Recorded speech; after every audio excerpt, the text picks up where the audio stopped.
Il y a une définition passe-partout, nous, avec Chilaoui, on l'appelle maintenant passe-partout de la logistique, qui est de ramener ce que le client veut là où il veut, comme il veut. Mais vraiment, c'est une réalité. C'est ce que j'ai dit tout à l'heure. Le client veut, le client est aisé. Après les années 70, vers les années 80, on a dit que le client est roi. Pourquoi? Parce que l'offre a dépassé la demande. Donc, il faut développer des techniques commerciales. Donc, le marketing, la communication. Les nouvelles technologies de l'information et de la communication ont renforcé le travail. Nous allons y revenir. Donc, comment nous allons faire en tant qu'entreprise pour que le client puisse avoir le produit qu'il veut, où il veut, quand il veut, et le plus rapidement possible, mais le plus important, à un coût très bas.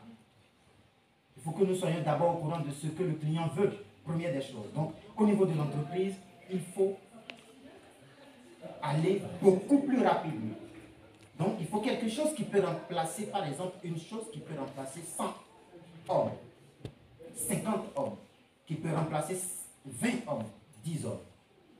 Une machine peut remplacer, par exemple, 20 ouvriers. Une machine, dans les années 60, même jusqu'à aujourd'hui.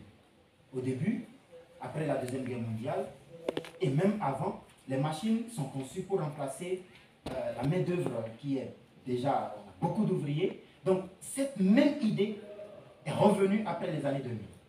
Un système d'information qui va coordonner les différentes tâches. Je vais vous donner un exemple. Au niveau de l'entreprise, on parle d'ERP, Enterprise Resource Planning. Si je reste d'abord au niveau de l'entreprise et que je veux proposer un produit le plus rapidement possible, il faut que je sois plus rapide. Il y a ce qu'on appelle la logique du flux poussé. C'est-à-dire l'entreprise fabrique d'abord et par la suite pousse la production vers les consommateurs. Donc, qu'est-ce qui va se passer? On va utiliser au début ce qu'on appelle un système au début qu'on appelle le MRP. On planifie les besoins en matériel. Mais par la suite, on a vu que ce système-là, qui est bien sûr, on peut l'appeler un système d'information, mais aujourd'hui, c'est vraiment difficile de l'appeler encore comme ça avec tout ce que nous avons sur le marché. Mais quand même, ça a fait son temps et ça a marché. Et ça marche toujours quand vous avez une petite entreprise aujourd'hui. Ce qui veut dire que nous allons essayer de déterminer ce que le client veut. On appelle ça le besoin brut. À partir, on va établir un plan commercial, un plan industriel et commercial, avec un programme directeur